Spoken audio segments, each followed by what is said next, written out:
What's going on, Dolphins? It is your boy Dillon, and I am here with you because I got some news as rookie mini camp started today. So there's some stuff to talk about. This video is actually going to end up being really long because it's going to consist mostly of all of the interviews that were done today. So like most of the draft picks, like damn near the entire coaching staff had interviews today. So there's a lot of interview content that I'm going to give to you guys in this video. But for my portion, I am going to give you some. I'm just going to read you an article from Dolphins.com that gave some good information about like day one and mini camp and stuff like that. So it's titled Rookie Minicamp places emphasis on fundamentals, which is something they definitely talked a lot about. A total of 50 players took the field Friday when the Dolphins conducted their first practice of rookie minicamp. That's fucking nuts. 50 players. That means out of the 90, there's 50 new guys and 40. I mean, Jesus Christ, that's hella. Anyway, that's crazy, but it's great. So I mean, obviously there's a lot of young raw talent, and so we'll see. Obviously that's part of this off season, and figuring out if this young talent can rise up and solidify spots on this roster, both as starters and as depth players. The group included the team's 6 draft picks, 18 undrafted free agents, 3 of the players signed last month from the Alliance of American Football, 6 first-year players who spent time with the Dolphins last year, 16 players invited to try out, and Brazilian rookie defensive tackle Durval Queiroz Neto.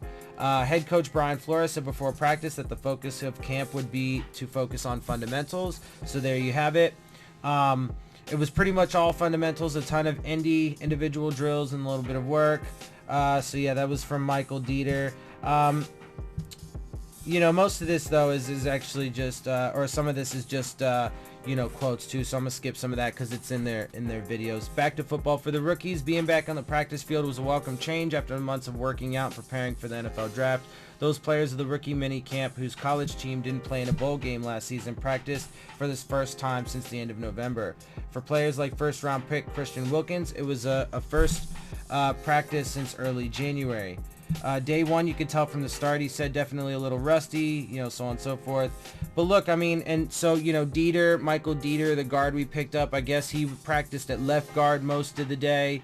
And these guys, they talked, they talked a lot about, fundamentals. So, I mean, basically that's, what they are focusing on primarily in this. It's mostly individual drills, some team drills, but not that much. They're just kind of installing the offense and the defense, just getting guys in the playbook, just getting, they just want them to be, able to perform and execute the things that they're giving to them. And, obviously it's super early. It's only day one of rookie mini camp, so we still have a long way to go. Throughout the off season and what have you. And then obviously there's going to be a portion where, there's nothing. So, the mini camps are going to come and go, and then we're going to have OTAs after a period of, nothing for a while. So, yeah, I mean, really that's honestly it. Like I said, I do want to keep my portion kind of short because this is going to end up being a long video with all these interviews. So I'm just going to go ahead and get you right off to those. So you guys can really just hear for yourselves what, the players and the coaches and stuff had to say. So with that, I'm going to go ahead and get out of here. I hope you guys enjoy my videos. If you do, make sure you hit the subscribe button. Make sure you hit the like button. Make sure you hit the bell if you want to get the alerts. Leave your questions, comments, and concerns down in the comment section. I really love, interacting with you guys, talking with you. And then of course, as always, make sure you follow me on Twitter at Dillon Tartaro. And with that, I'm out. I'll see y'all soon. Fins up.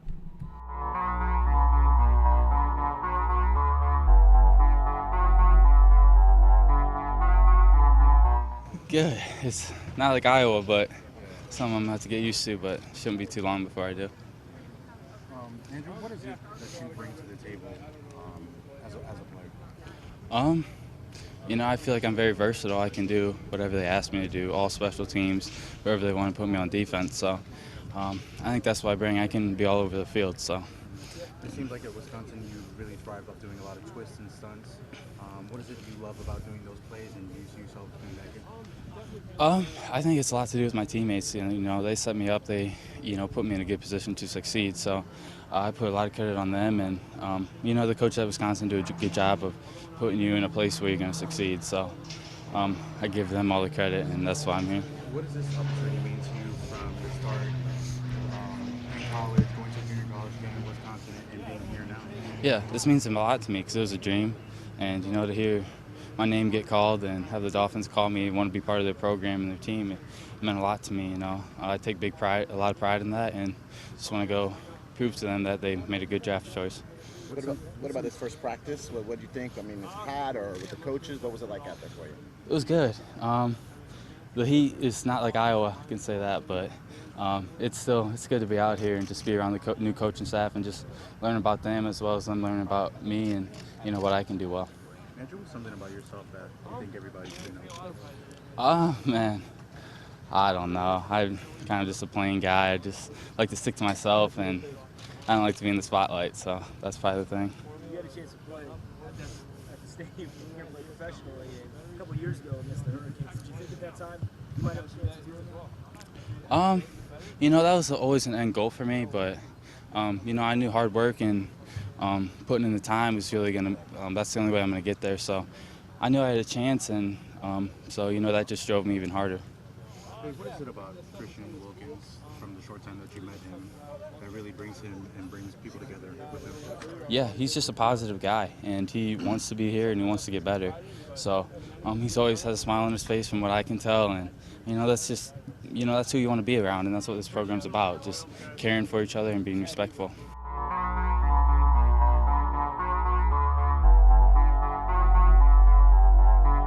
He loves the game of football, and you can just tell. In the meetings we got here yesterday, we've had about 3 or 4 meetings so far with him, and you can just tell the the love and the passion he has for this game, and that's why I'm so excited to be here, because that's what I do. That's what I love too, just the game and the passion, the physicality of it all, and I'm just excited to give him everything I got and to give the Dolphins everything I got. There's a belief that the fullback is dead in the NFL. Are you trying to bring that back? Oh yeah, I mean, I guess so. I mean, I just, I love the position personally, is what I love to do. And, obviously not a lot of teams have fullbacks, but, I'm just trying to help this team as much as I can. And, whether it's fullback or wherever, special teams, I don't care. As long as I'm playing, I'm happy. Yeah. How much tight end have you played in the past and comfortable? Yeah, I've played, a little bit of high school and a little bit of college too. And I went to Apopka up in, Orlando, Florida, and I kind of played all over the place there too. So, and then obviously in Auburn, I started 4 years at H-back, and so I didn't really get much tight in there, but just a little bit.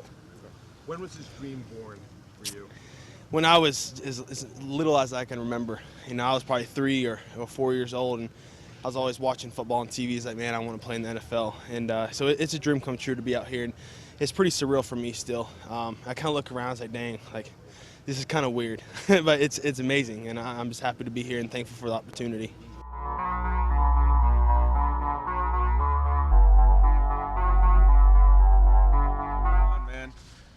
What'd you think? It was definitely day one. You could tell from the start. Definitely, a little rusty, but that's what this is all about. Definitely just getting acclimated, get back to doing football movements, working eyes, hands, feet, just, really getting back in shape too. I was working hard before I got here, but, this Florida heat, this Miami heat, a little different. So definitely got to work hard and get better. That's all I'm trying to do each day is improve. Coach said that. Say again? Is this what you expected? I mean, yeah, it's a grind. But it's exciting too because this is football. Every time you get an opportunity to come on this field, it's special, and I bring that mindset to the field every day. Had a lot of fun out here today, but definitely got to get better. I'm a long ways away from where I want to be, but that's it's good. It's my first practice. But it was definitely a lot of fun. I enjoyed just getting out here and competing. What was your first exchange with Coach Hobby like? Oh man, back like we never left.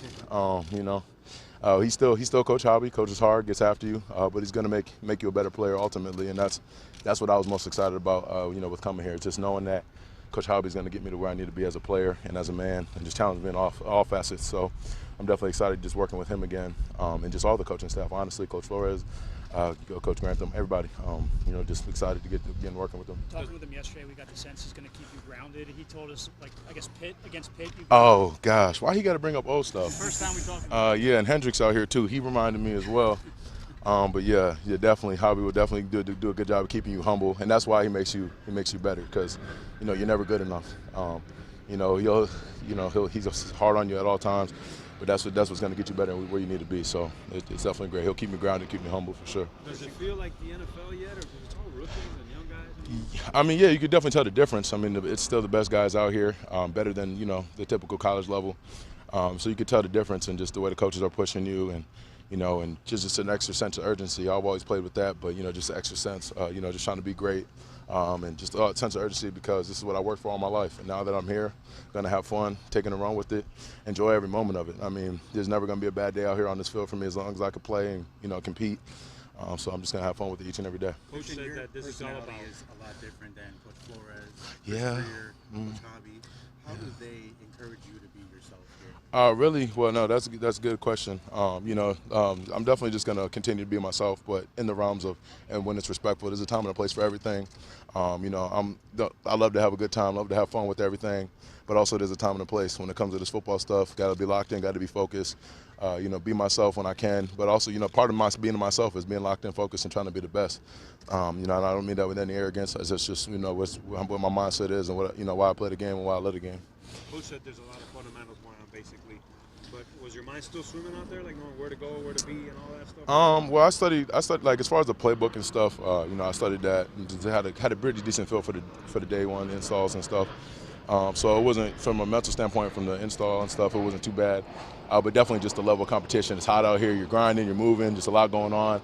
You're just doing all these drills and doing things you didn't do before, and it's the first day. So I know for sure tomorrow I'm going to be out here better, be polished, have a better mindset as far as knowing where to be, knowing what to do, just leading by example. Christian, your versatility is one of the big reasons they drafted you.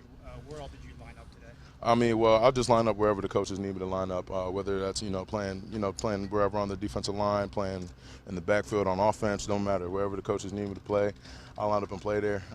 But yeah, so I'm just ready to come in and work. Did you get some work with the nose today? I mean, well, just again, I'll just play wherever the coaches want me to play and do my thing. So. Coach Hobby said you're already asking to play tight end and running back. I mean, well, that's part of just having fun with it. I mean, I feel like when you got some talents and abilities, you got to try and showcase them all. And I don't know, I have fun doing that. But there's nothing like making a tackle for loss or sacking a quarterback. So that stuff's fun. But I mean, I like the job I got for sure. First and foremost, yeah. You got something that a lot of teams don't have. You got competition at fullback, man. Right. Right. Yeah. But hey, if they throw me back there, I'll work hard and try to get the job done. Christian, I know it's been a short time, but what is your relationship like with the other guys in the draft class?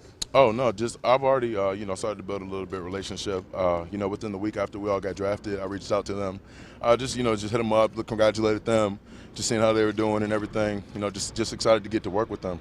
And just all, not just those guys, but all the rookies out here, just all working hard, all competing. So it's just fun to see that we're competing in everything, how we eat, how we work out, how we're doing, just do it all. So it's just been fun getting to work with those guys. It's the first time we've talked to you since the day after the draft. Yeah. Have you heard from anybody else? Any notoriety from the shoulder bump there with Goodell? Yeah, no, that went all over the place right after, and everybody's just I've gotten stopped a lot in like the airports and just traveling and doing things like, hey, you're the guy who, I'm like, yeah, that was me. But so I definitely getting it for that. A lot of people recognize me for that, so which is pretty funny. But anybody else ask you to follow up and give them the shoulder bump? Yeah, I got some of that too actually. Like people will see me and they'll just go up and I'm like, all right, hey, like why not? Yeah, no, I do, of course. Like I know what this means. Mr. Goodell didn't. A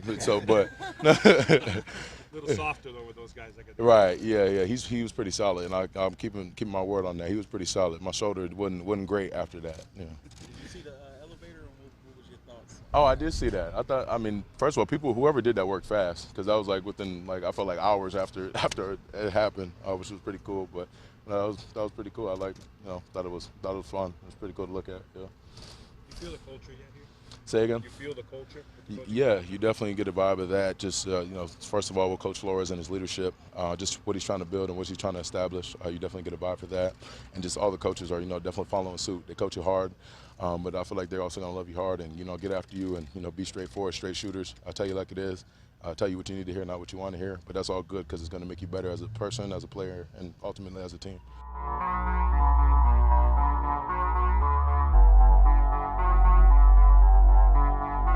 Teaching. How much was just fundamentals out here today, and how did you feel? It was pretty much all fundamentals. I mean, a ton of indie and then a little bit of team, but the team was slow, just kind of making sure everyone was on the same page. Biggest thing is you don't want MAs on a day like today. Make sure everyone's on the same page, and, the proper technique will come, and then, the speed of the game will come. It's early. Draft night, we talked about all the positions you played, but I think they want to kind of show you on guard here. Is that what the bulk of your work was today? Yeah, I took a lot of guard reps today, but I don't know where I'm going to play on the O-line. It's still up in the air. I don't really know. I mean, the biggest thing is to just get better at wherever they put me, and wherever I fall in is where I fall in. I'm not quite sure where I'll play yet. Did they start you on the left side? That's where you were Yep, I played left guard today. Does it feel like the NFL, or because it's all rookies and young guys here, does it still feel a little bit like college? It definitely feels like NFL, but I know what you mean by rookies and stuff. But, I mean, everyone's, they have the talent to be here, or they wouldn't be, and guys are trying to make statements. So you're getting people's best, and although we're not in pads and you can't hit, it's still a little bit physical, and it's fast. It's super fast, so it definitely feels like NFL football. How long do you think it's going to take you to get used to this heat? It's not even really summer yet, man. Yeah, everyone keeps saying this isn't hot, so it's definitely going to take a little bit to get used to, but, I mean, it'll be fun to grind through it, and it's not going to be easy, but it's going to be something I got to get used to if I want to be a good football player down here, so it's just something I got to suck up and work at. How much of an adjustment would it be if you had to move to the right side at any point? It wouldn't be that much of an adjustment at all. I mean, it would just be kind of the stance is different. It's still offensive line. It's all similar with hands and footwork. It's just you got to kind of flip it in your mind. It wouldn't be a big deal at all.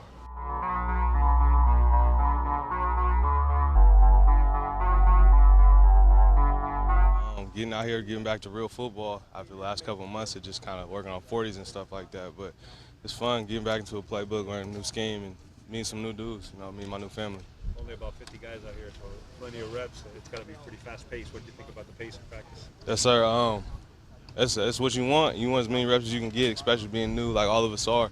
Trying to pick up this playbook as fast as you can. I feel like, or at least I'm going to speak for myself personally, that's how I learn best. The playbook is just doing it over and over again. Coach said this was going to be a lot of teaching. How much teaching was there? It was a lot of teaching. I can't even lie. Like I said, I've only been in Miami 2 days, so trying to learn the playbook, learn all these new names, meet all these new people. It's a lot going on, but I mean, it is what it is, and I'm enjoying every second of it. Miles, for the career that you had in college, was it a disappointment for you that you were not drafted or as early as you probably wanted? I mean, it is what it is. It's gone and done with now. I'm not too worried about it at all, so that's in the past.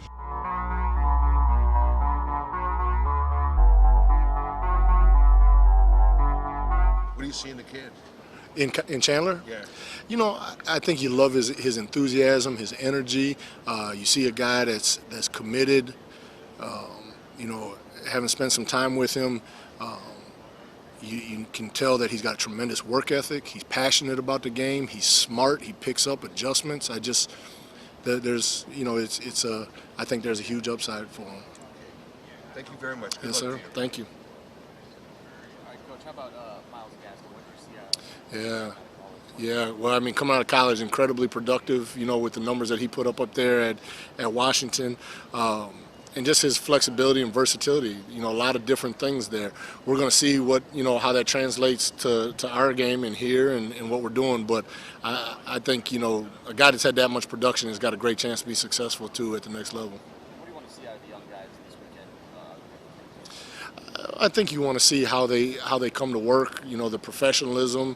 You want to see, can they learn and process at the beginning of the process. We'll throw some information at them, and they're going to have to pick those things up. It's going to be kind of quick, and then this weekend is just to get them oriented and acclimated to our environment, how we do things, so that when they're here next week with the older guys, that they fit in. It's kind of a seamless transition. And what do you see, or what have you seen so far from the guys returning, Kenyon Drake, Jalen Balaj? What have you seen out of them so far? Well, I think what you've seen is guys that are really committed to coming back and want to take more steps going forward. They know that they can do more. They want to put that on themselves to do that. We'll see how all that plays out, but you can tell guys that are focused, they're really committed to wanting to be good. They want to win, they want to be successful, and I think you're seeing the offseason work that they've done says that, and what they've done so far on the field says that too. You'd like to see them kind of step up and take the young guys under their wings and kind of be leaders. I would. I think if that's who they are, I think if that's who they are, I think though it's going to be a collective effort to take young guys in. That's got to be not just myself, but the room, but the team, the offense, the organization. It's everybody. We're going to need to help these young guys get acclimated to the NFL lifestyle, and that's part of being part of it. That's a great part of being on the team.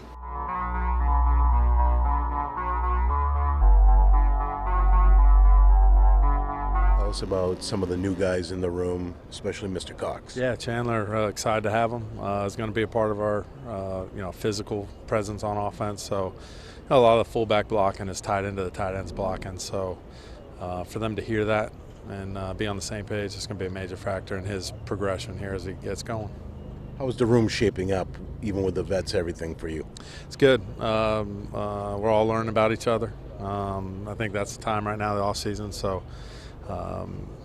finding out each other's strengths, weaknesses, and trying to teach to those. So it's early, but that's the time of the year right now we're in.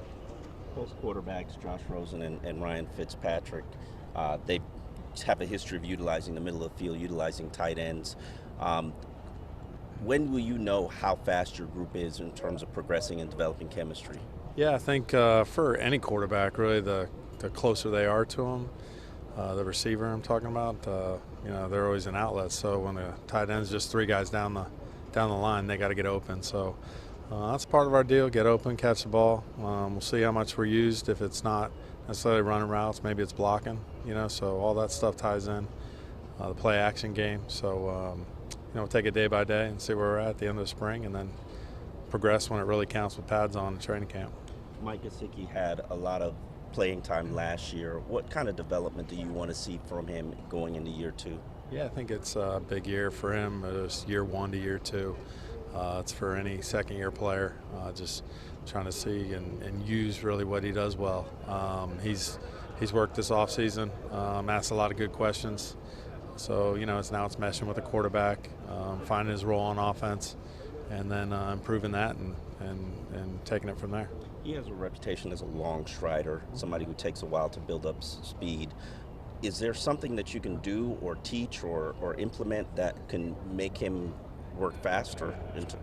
Everybody's got the strengths and weaknesses. As a taller, longer guy, he covers ground quickly. So maybe a long strider, but those strides are pretty quick. I think we saw that this past weekend with the Derby. But we'll try to use whatever he does well. If it's down the field, it'll be down the field. If it's catch and run type plays, it's catch and run. And then if he needs to block, he needs to block. So we'll ask, for him to do what he does best more frequently than the other stuff. With Dwayne, he didn't have much of a role in terms of a pass catcher in New England the past couple of years, but it showed it during the Indianapolis Colts years. How long does it take him to dust that stuff off? Yeah, I don't know if it's dusting stuff off or if it's just kind of, when it's his opportunity, getting the ball. He's in a different place than he was last year, so it's hard to compare that. Different people, different quarterback, everything, the dynamics are different. So it's a new year for him, and, that's this time of the year.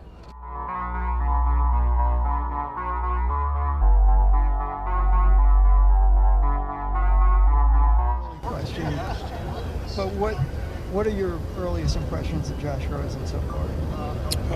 I'd probably lump him in with the rest of the group. He works hard. He's just learning right now. He's a little bit.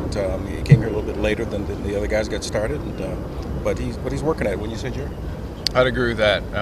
I think he's done everything we've asked him to do. He's prepared hard, and we're only allowed to meet with him for a certain amount of time each day. And I think he's, based on his questions and everything, he seems to be in his playbook and studying. So that's all we could ask right now. What can you take from his rookie season and the struggles that he had there with the Cardinals? Yeah, I think he's got a clean slate here. He's in a new system with a different group of guys, and we're looking forward. When you watch the film, what traits do you think work well into the offense that you're trying to install? Well, I don't think there's any question. He's a talented guy physically, and it's just all the other parts of the game will come as time goes on, but and he's working at it. You worked with a lot of young quarterbacks. How long does it take them to have the game speed up for them in terms of understanding and reading coverages and things of that nature? Or the game slow down? Slow down, sorry, yes. Okay, yeah, it is real fast for everyone. But nevertheless, it varies. I've been around a while, and you don't ever lump them into categories. You don't make comparisons because they're all different, and they use what they have, and we try to look at them and use their traits, the things that they do well, to assist us in moving the ball. I watched this film going back from UCLA and his rookie season. He looks effective in play action. I guess that comes from his college background. How much does the fact that he has a background in play action and behind center help in the development? I think it's one of those things that this league is different. This league is different in a lot of different aspects, and it's because of one's familiarity in college does not necessarily translate. But I can just tell you that he's working at everything that we've had asked him to do, and I think he's progressing. Now, you worked with a quarterback known for that cerebral nature, always asking questions, Peyton Manning, and Josh is known as a cerebral quarterback as well. What have you seen from him in terms of his ability to absorb what you're telling him, as well as questions that he might be asking you to fully grasp everything, not just what you're doing, but why you're doing it? Well, I think Jerry could answer that question because he answered a portion of that just a minute ago, and also he's obviously worked with Tom Brady as well, so he's got some groundwork to compare it with. I would just say as a whole, we're pretty happy about our room. I think they're all working hard. Ryan, Jake, Josh, it's a really good group, and so you got to be on your game when you come in to present information to them, because they're going to have a lot of good questions as a whole, Josh included in that. So I could just tell those guys are studying hard and working hard at everything we ask them to do, and they're prepared. If you could kind of see the look in their face if you're going through something, they kind of turn their heads a little bit, and the question's coming. But I think that's a sign of them, just wanting to be sure and wanting to make sure they got everything down. Now, he was a quarterback who was sacked 45 times last year, a big number. Is there a certain balancing act that you guys as coaches have in terms of maybe, for lack of a better term, building up confidence in a guy as young as Josh after what he went through? I think Jim kind of hit it on the head in general with Josh when he said, we're kind of, once he got here, that's what we're working with. So what happened with him in the past, college pro, he's kind of got a clean slate here. So I think just in general with every guy, we're trying to, the best thing you can do to build confidence is get your nose in the playbook and learn the system. And it allows you to play faster, slow the game down, and that's probably the biggest things that they can do. In your experience in evaluating a player, how much does his rookie season tell you about potential capabilities, that kind of thing, and how much is it just kind of scratching the surface? Two-part. You want to take it? Yeah, certainly looking at him in college and some of his stuff last year, it's hard to answer that in total because, we're not exactly sure what they're always telling him or asking him or what his responsibilities are in that offense. So, in order to get a full complement of what he could do, we kind of want to judge him in our system, I would say, first and foremost. And what else were you asking about that? Well, how much do you throw that out? How much of it do you think, how much does it tell you about a guy to see him play as a rookie? There's so much of a learning curve, it seems like. There definitely is. At that position in particular. I think experience is a good thing. So the fact that he got to have the experience that he did on this level is a really good thing for him in terms of kind of understanding the speed of the game and all that. But other than that, like I said, it just, I don't know, we like his physical skill set, and that's part of the reason he's here to come in and compete with the rest of the guys. And Jim, what are your thoughts about that? Yeah, I think overall, you have to look at their whole body of work, and in this league, 1 year you can find guys that have a great year 1 year, and they disappear literally the next. It's the body of work over an extended period of time, and so he's just been through his first year, so he's working at it, and he's obviously trying to put himself to be in position to have a little bit better year than last year. What did you see in him specifically, looking at film, that we can work with this guy? Well, I don't think there's any secret that he's got talent. I mean, obviously he's got physical talent, and he's also very smart. So anytime that you have a guy that has that kind of those kind of characteristics, is a good thing. But also you have to keep in mind that everybody in that room has it as well. I think obviously Phins has been around a long time, smart guy, works at it. Jake is the same way. He's been working at it, been in the league a little bit. So it's a great room in that regard. Jerry and I have just an unusual opportunity to coach three real smart guys that have ability. But we all have a long way to go. When you're having this competition with the quarterbacks, is there a concern about getting them equal time with the same weaponry, or developing chemistry with players like Kenny Stills or that nature? Well, I think that one of the things that we try and do is try to get each and every guy as good as we possibly can, whatever that takes. And sometimes it varies, but overall, I think they're doing a good job competing. They're working at it. They're being evaluated, obviously, on every snap, and I think they enjoy that challenge. If I could ask both of you about that evaluation, like an offensive lineman, we don't really know. That's the bottom line.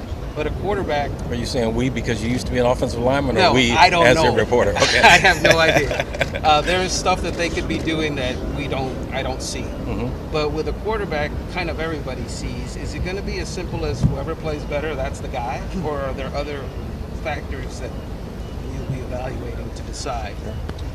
Yeah, I think the first and foremost is we're just trying to get each guy better in our offense right now. And that's the understanding, that's the mental part of it. I think that's a process that takes time. Certainly OTAs, training camp, we're excited to get to OTAs next week for all those guys to see what they could do. I think they'll all be working in with similar guys and getting, probably pretty much equal reps with everybody. And then eventually, we'll just see how they develop and how they go. I mean, I think it'll kind of let the process come to us and see who's playing well.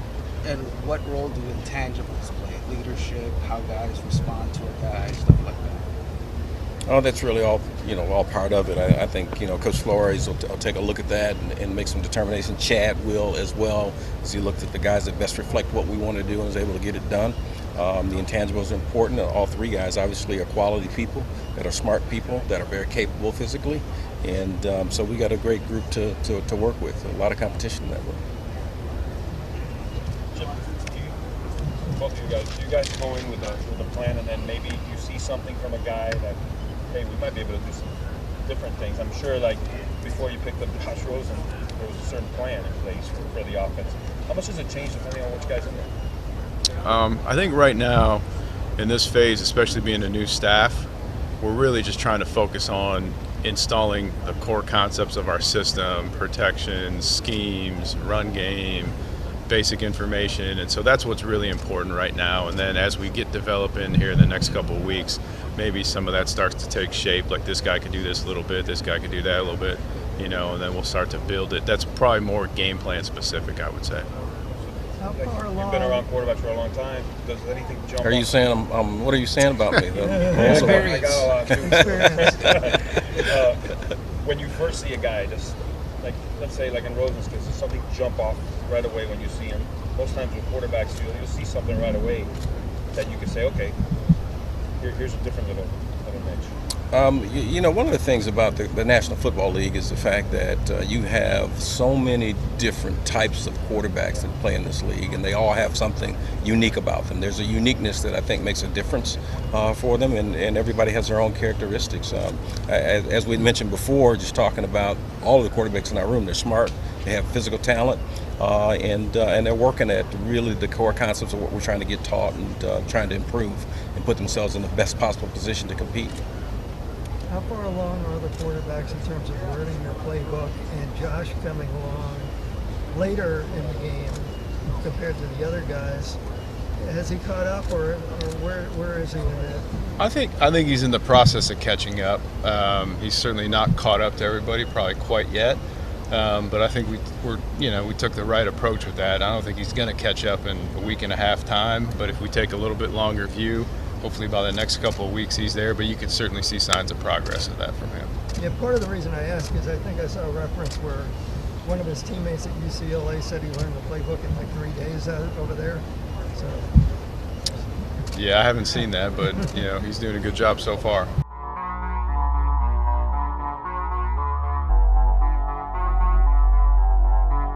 Wide receiver coach Carl Durrell. Carl, I know it's early in the offseason process, but how are the guys adapting to the new coaching staff, the new techniques, and getting back to fundamentals?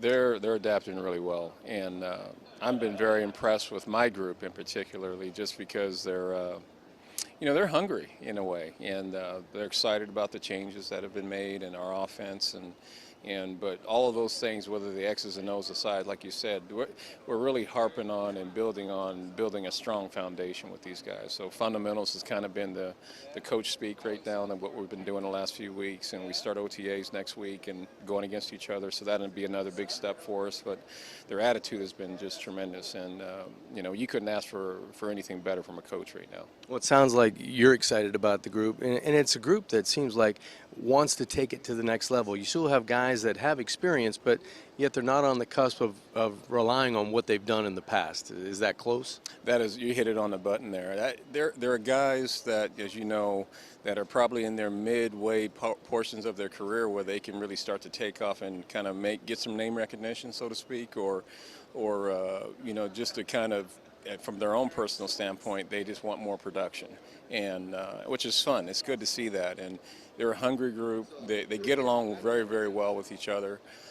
They work they work their tails off. So I can't ask anything more from what they've been doing, from giving for me, from some of the things that we've been doing. But I'm excited about what this potential is for this group. It's a very talented group. It's all shapes and sizes, so to speak, and that's fun for a coach to deal with when you have some smaller, shiftier, kind of athletic guys that are real explosive to some big, long, strong, with long hands and good arm length and things like that. So it's a good mixture of guys that are very, very talented. I know you've seen them on film because a lot of the guys still coming back from injury with Jakeem and Albert, but a lot of speed, a lot of electricity, a lot of potential in just getting the football in their hands. Absolutely. Probably as a group, this is one of the faster groups that I've had, in terms of the entire group, where they run pretty well, they got good speed. Some of them obviously are faster than others, but as a group, they run very, very well. So it's a talented group that we have some work to go in terms of developing those techniques and getting better at our craft, but there's no question in my mind that I think it's going to be an exciting fall.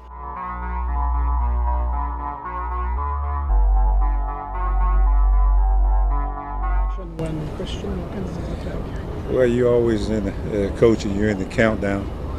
You know your pick's coming up. You go 10, and you say, "I hope he takes him." 11, I hope they take him. 12, take him. Then 13, you go, "Come on." And then you always get excited at that point. Because you as a coach, you're still watching that draft pretty much. It's out of your hands a lot of times, so you're just kind of watching it as a fan, what's going across the screen and what everybody's saying too. But it was an exciting time. How would you describe Christian's personality? Energetic. He's going to have fun. He's going to have fun at practice. He's going to have fun in games. In person, as a media, you're going to enjoy Christian. He's the only time I really ever seen him have a bad day is when we didn't win. But other than that, his energy level, he's consistent. That's his energy level. That's his personality. That's the way he's been since day one. What did you think of his flying shoulder bump into Roger Goodell? Yeah, it didn't surprise me. I was surprised he didn't get off the ground very high. Roger was kind of surprised a little bit, but when I saw his face and the excitement when he was drafted, when he came up, and I could see him, look up, I said, boy, he's excited about being here too. So when he got to speeding up going toward that stage, I said, oh boy, tell him what he's going to be doing. But it was good to see some natural enthusiasm. You could tell that he was really happy to be a Dolphin, and we were excited about it as well. Last time we spoke, we talked about how you played for Chris Greer's father in New England, and you guys have a relationship going back to those days. How much did you and Chris kind of talk about Christian and his prospects and what kind of kid he is leading up to until you guys drafted him? Well, I tell you what, as a staff, as an organization, everybody. We talked about these young men over and over again. You know, even when we graded them and everybody read their reports, it was a number of eyes that was on them. You know, and he knew I had a history with Christian because he used to come through there some, and he kind of knew who he was. And so in reading in my report, you know, just being honest about him, who he was and what kind of person he was, not just you know, I read in the big meeting like everybody else did. You know, and then it come down with, hey, do you think this guy can help us? Yes.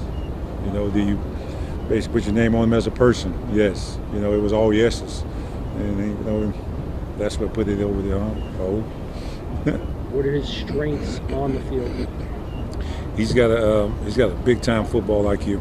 He's a really smart football player. I know you can tell by his academics he's really smart, but he can transfer it onto the football field. He's very athletic. You know, I did coach him as a sophomore. You know, we had an injury, and they said we're gonna move Christian to defensive end. And I'm going, he's 310 pounds. You know, he'll be out there. He'll just be a block. You know, just kind of. I'll be dang it. The sucker came out there the first couple of days of practice, and he really shocked me with his athletic ability, his awareness on the edge. You know, end up getting accolades at all conference at that position. So he's very athletic. He's very instinctive. His energy level is great. I think I was really surprised that he could walk out there and play defensive end. You know, and he could do it now. You know, he's already bargaining for everybody to catch the ball. He wants to run the ball. You know, he wants to play tight end. You know, that's just his personality, and he's got the natural abilities to do it. We've been covering 4-3 around here for a long time. Can you help me understand a little bit about when a player who's 300 pounds, who's often played inside, is now asked to play the outside position on a 3-4? What are the responsibilities? How are they different? That's where their awareness comes in. You know, and inside sometimes, man, you can be a bull in a china shop. You know, you can just kind of knock everybody back and drive, and you know those mistakes don't really show up as quickly. On the edge now, those mistakes show up really quickly. You know, you know, from the bootlegs, the misdirections, and the games that people play with your eyes. You know, coach used to always tell me if you trick the ends and trick the free safety, you're going to get a big play. So those guys got to have some awareness to them. They got to, you know, play with their eyes, play with their feet, and he can do that. And it's hard, just like you said. There's very few that can.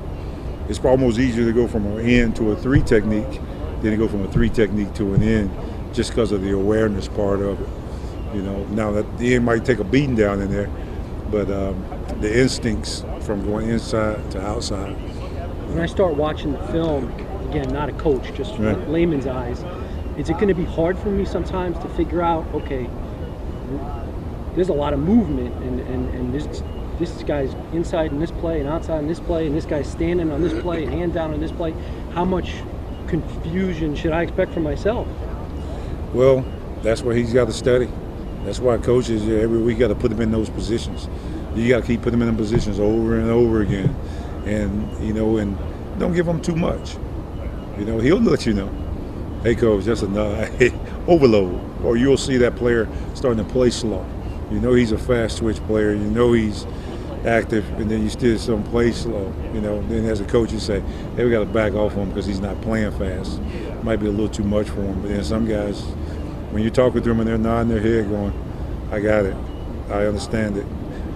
If he's ever done it before, it makes it a little bit easier. If he's never done it, then that kind of changes the game. But he's coming from Clemson, but Coach Venable's defense is multiple. He's been 3-4. He's been head-up nose guard. He's been a stand-up, you know, and he's come from a system where he was asked to do a lot. So I think the transition is going to be easy. Not easy, because the guy across from him is better on a week-in and week-out basis. Are you going to go in with him gradually increasing what you ask of him, or because of his high football IQ and the fact that he's done everything already, that you can pretty much almost throw him in there? If you want to do that, you can do it from the start. Yeah, I'll probably give him a hug tonight and tell him welcome here, but pretty much here's the playbook. Let's get it. He said you were real hard on him. at the No. meeting. I couldn't tell if he was joking at that. You were the hardest. What did you do to this guy in the meeting? Well, I wouldn't call it hard. I would say just demanding. I'm not. I'm never going to attack them as humans. I'm never going to attack the characters. But they say you get what you expect. And what you expect is what you're coaching. And so sometimes you have to, I guess, speak loudly to get guys to do what you want. But no, Christian, the guy works hard for you. He gives you all kind of effort. He's yes or no, so he's very respected. Mean is not close, not close to the words. But him being a young guy.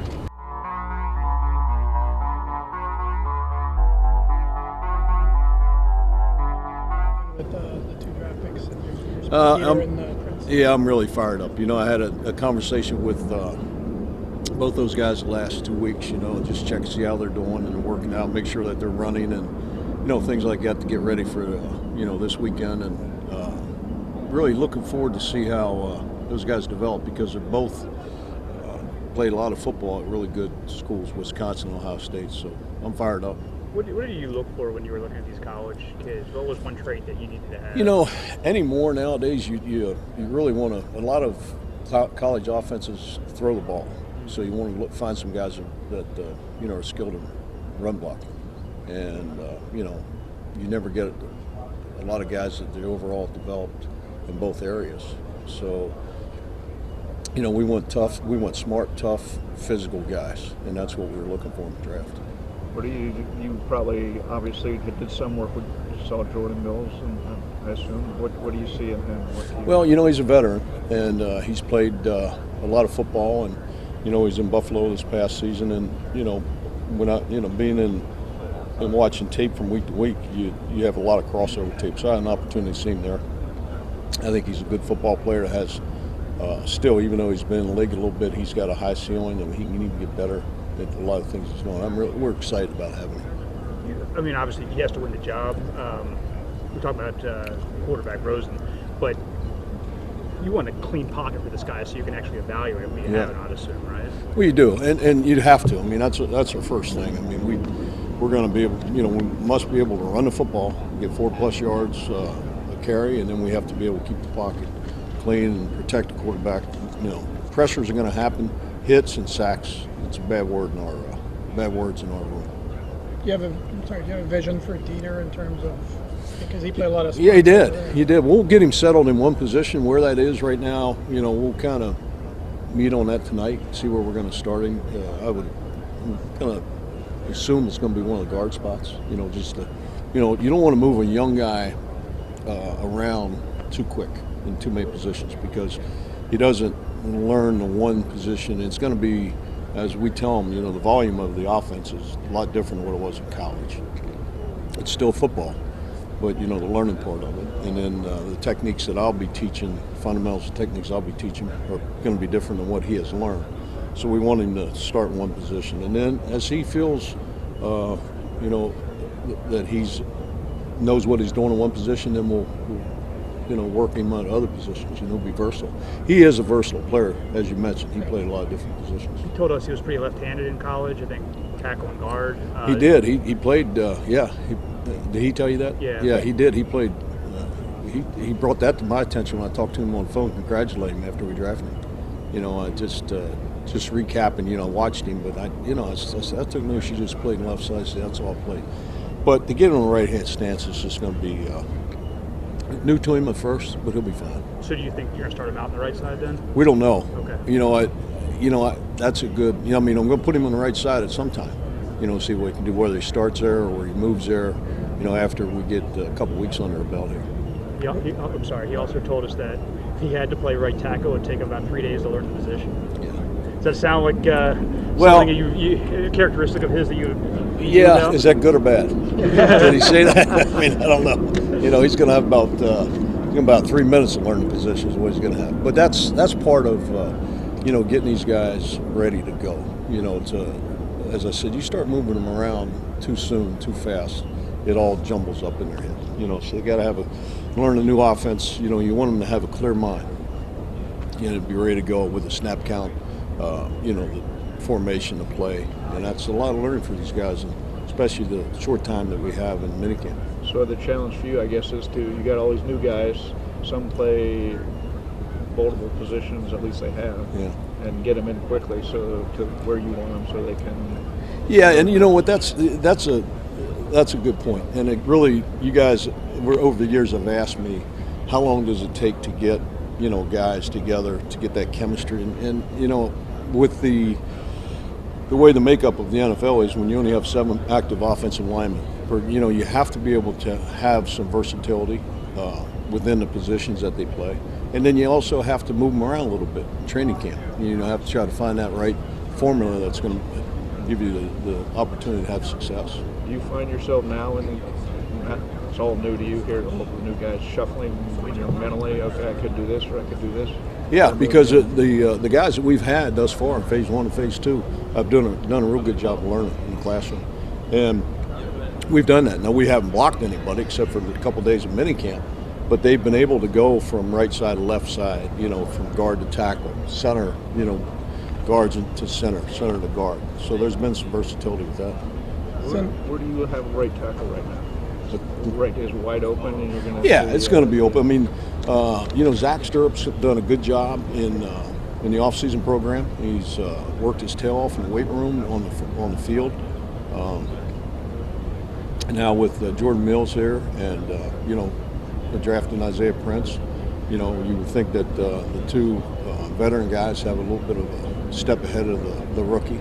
But we'll see how it goes. It's going to be, when it's hard to evaluate really where you are at the offensive line until you put pads on. We saw about 5 minutes of Kilgore last year before he got hurt. How has he looked, and what's his? He's looked very well. Yeah.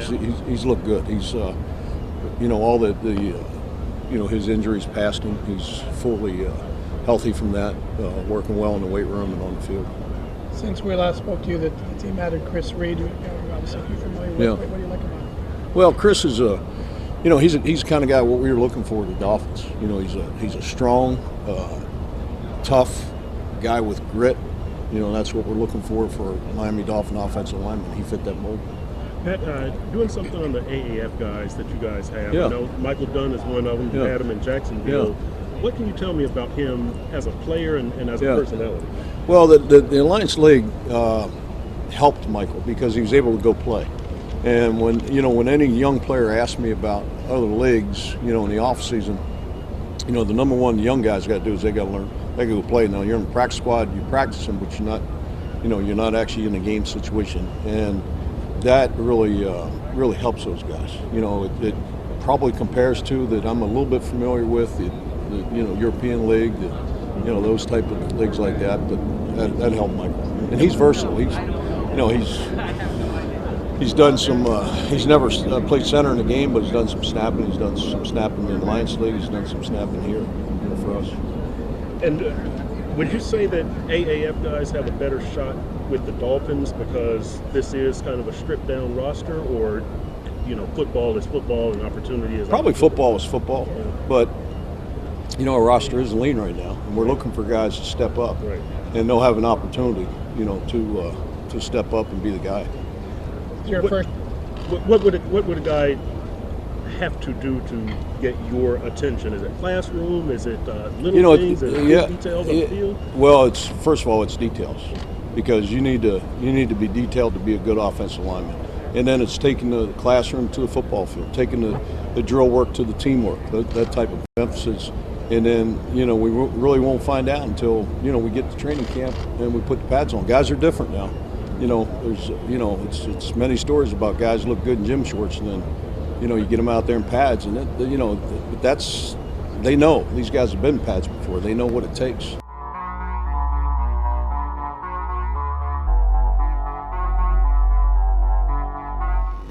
Your linebacker group. How do you look at them as far as you might play some 3-4, you might play some 4-3? How do you begin to evaluate your guys? I mean, do you look at them as 4-3 guys or 3-4 guys or just football players? Again, I know this is not what you're going to want to hear. I can promise you. But, it's not the starting point is not that line of thinking. Is what can this guy do? And what is his skill set? And how can we put him in a position to make plays? And that may seem general, but that is the truth. And that's how we look at players in terms of evaluation, and we kind of go from there. It's not the other way around. That's first. Right. So yeah. When you look at Raekwon, yes. What do you think he needs to do to improve from last year? Because he didn't play as a rookie. Yeah, he got hurt. Yeah, last year was kind of his first year out there. What do I think he needs to do to improve? Yeah. To be honest, keep building on his strengths, the things he does well. He's powerful. He's explosive. He's a leader. He's confident. He's vocal. All those intangibles playing linebacker are always important, and he had those coming out of college. So, keep doing the things he's done that have helped him to get here in the first place. Does that make sense? Yep, that makes sense. No, because Raekwon is, he's a guy who, I just think of him as a real prototypical 4-3 middle linebacker that might be selling short. And that's kind of what I'm wondering, because, like Baker, I see him kind of as how I've only seen him. Yeah. And so that's the only way that I know him. And yeah. So that's what I'm kind of wondering, what else can these guys do, and how versatile are they? Yeah. Yeah, no, absolutely. I only see, except for Kiko. Now we saw Kiko in the middle a couple of years ago, and then we've seen him on the outside. But he's a veteran guy. As far as your linebackers, pretty young group, right? Pretty young group for sure. How do you feel when you look at what they've done on tape? How do you feel about how they perform? No, what I'm excited about with my group is I have a bunch of young, hungry guys that want to learn, they want to compete, they want to do everything right, they want to be right, and when you want to do things the right way, that's a great point to start. So there's no. I'd attest to the character of anybody in that room, which is awesome. That's how you build a team. I truly believe that's the foundation. So, the fact that they're young, that doesn't bother me. We have a great leader in Kiko, who's going on his 7th year, so he's a great example. And what else could you ask for, in my opinion? So, I know it's, again, you may not believe, but that's how I feel about it. I'm serious. So that's all I want to hear. That's all I want to hear. Yeah. Andrew Van Ginkel. It's Van Ginkel, right? Yes. He seems to be a good third down pass specialist linebacker. Is that the correct read on him? I don't want to. No. That's good. That's good. No, he has a unique skill set. In my mind, Van Ginkel, he can do a lot of things. He can, from special teams to rush the passer to, he's physical. He's a good tackler. He's a good athlete.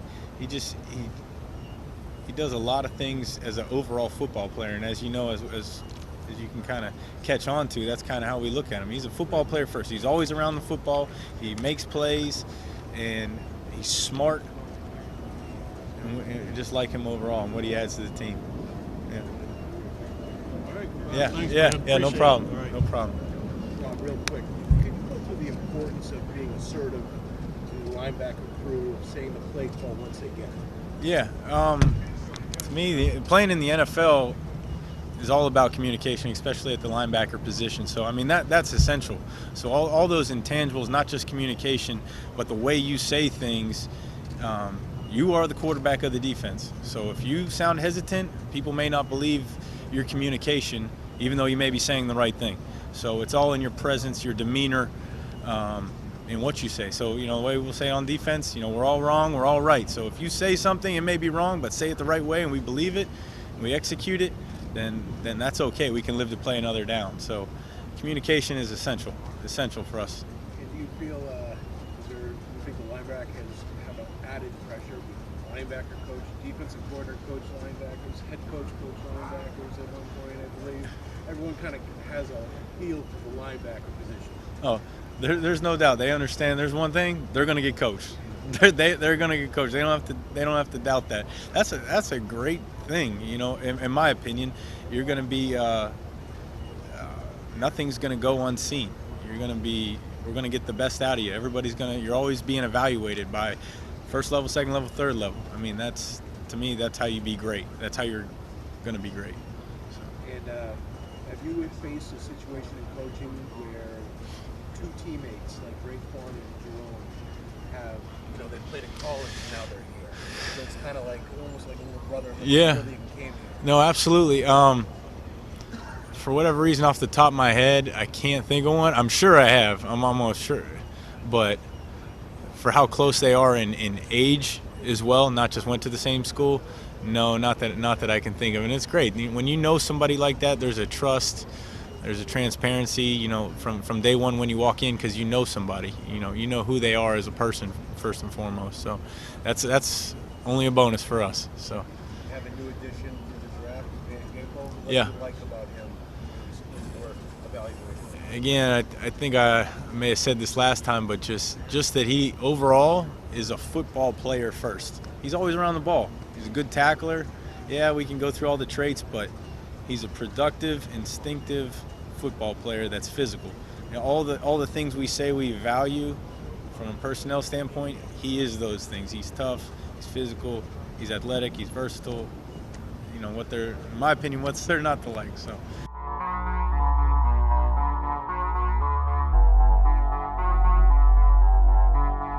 Season been so far in terms of getting your guys accustomed to maybe new schemes and getting to know some new players as well?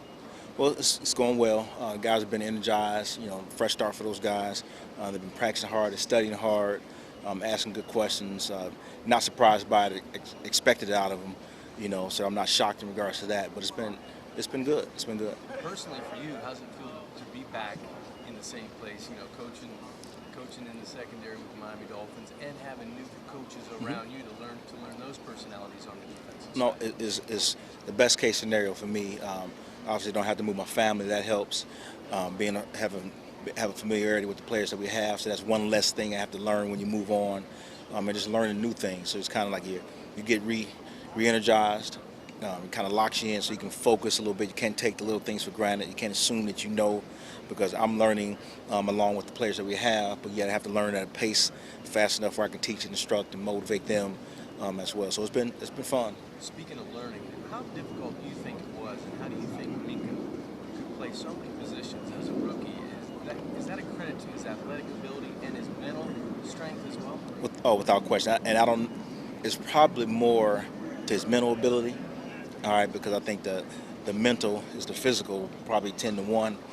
Because a lot of times you may not have the athleticism, but if you understand what's coming, you understand the game, you can position yourself. But he happens to have a good mix of that. And I would say that his third attribute is that his mother and father have done a phenomenal job with him. He is cut from a different cloth in regards to his work ethic and those kind of things. So he has the trifecta. Now, with that being said, he's still a young guy. He still has a long way to go. But the good thing about him, he works hard every day. He doesn't take anything for granted. And he wants to get better. What's it like? I don't know if you've been asked this or not. What's it like for you being on the defensive side? Last year you come from an offensive-minded head coach, and now you have a defensive-minded head coach. Do you feel like there's more eyes on you on the defense, or is it basically the same? Or how would you characterize it? Well, I think the biggest thing for me as I look at it, when you have a defensive head coach, that hopefully we get some more breaks on defense as opposed to everything being tilted towards the offensive perspective. No, but I think it's pretty much the same.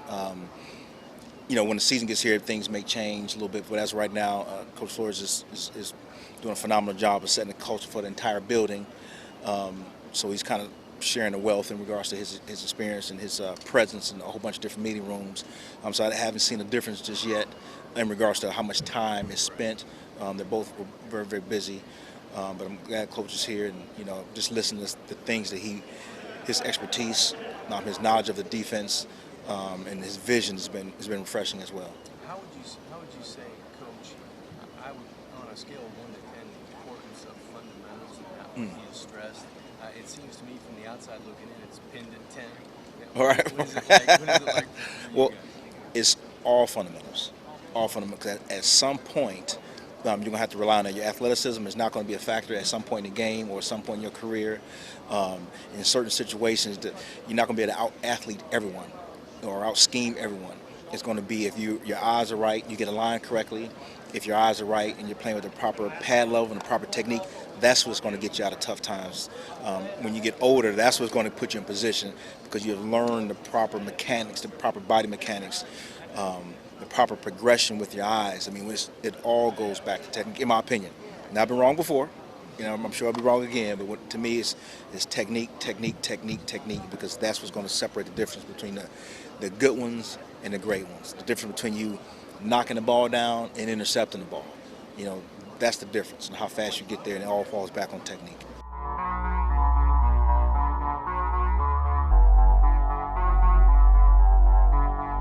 Were you in college? Or right after college, yeah. I bet if you asked every accountant, the numbers came easy to them. It's whatever spins your propeller, and that's what happened with me with football. Did you play special teams as a player? I did, yeah. But football spins my propeller. It gets me excited. Adverse came easy. Exactly. So this came X's and O's came easy. Yeah. You were great with punctuation. Yeah. You could see. Right. I could see the we punctuation. We can spell X's and O's actually. The third day guys, usually those are the ones that have to be good on special teams to make the team. Any of them jump out at you when you were watching them? It was a combination. They all did good things. The biggest thing anymore is the college game to the pro game and the kicking game is so different now. And I don't watch a lot of it during the season. But I remember the first game I turned on this year. You're watching somebody kick off, and to me, there's a great kickoff. It's to the 3-yard line with great hang time. I'm like, oh, we're going to get to see a coverage. Guy fair catches it, and they get the ball on the 25-yard line. It's like, oh.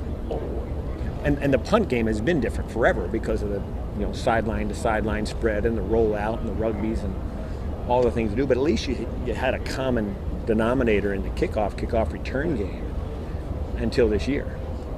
And then it's. So how do you evaluate it? It's hard. It's hard. You're always looking for the same thing. You're looking for guys that they play with great energy and they play with what they're supposed to be. And what I mean by that is if you tell me a guy's a force, he ran 4.7. Well, when I watch him play, that's what he looks like he plays. This guy runs 4.7. This guy runs 4.4. Well, when I put the tape on, the guy that runs 4.7 is in front of the guy that runs 4.4. The guy plays to his speed, which means he's not being slowed down by trying to analyze what's going on. Whereas the 4.4 guy now is trying to figure it out. As long as you play to your abilities, we can find a way to play you. I mean, I've had guys that are 5.0 guys lead the team in tackles because great instincts, playoff. But they are what they are, and they bring the energy and they bring the enthusiasm and they play to exactly who they are. If you have that, you got a chance. The linebacker you took seems to fit that mold a little bit. Yeah.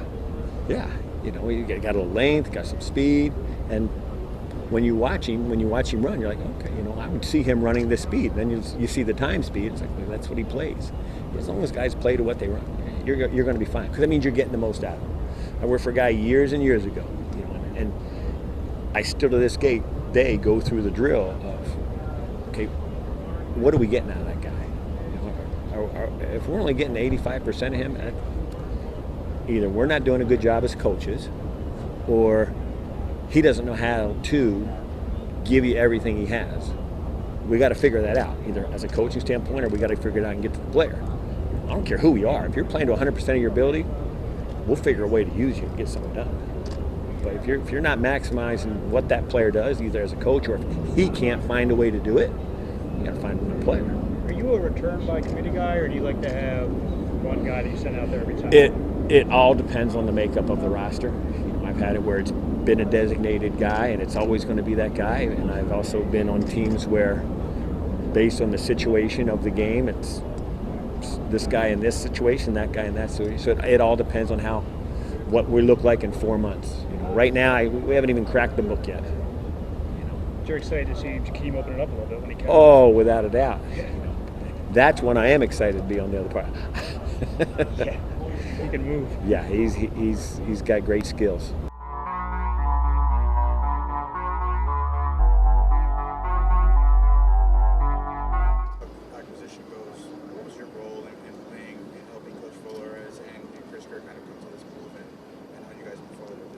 Yeah, I mean, our role, as a coaching staff is to kind of evaluate everyone through the entire process. There's other positions, obviously, that we evaluated through the process. Josh Rosen in the quarterback position was one of many that we went through. The staff did a great job of, evaluating the players that we feel like can come help our football team and can contribute. Not only at the quarterback position, but there was many other positions that our guys were heavily involved in that, did a great job and spent a lot of time and a lot of work in inquiring players that we think can help our team. Coach, what excites you about getting a guy who already has a year of experience and still super, super young? What excites you about a type of guy like that at the quarterback position? Yeah, I mean, I think that, again, at all positions, whenever you can acquire a player that has talent and some ability, that it's encouraging for all of us. And that's our job as coaches, and our personnel department's done a great job of putting together a roster that's going to be competitive.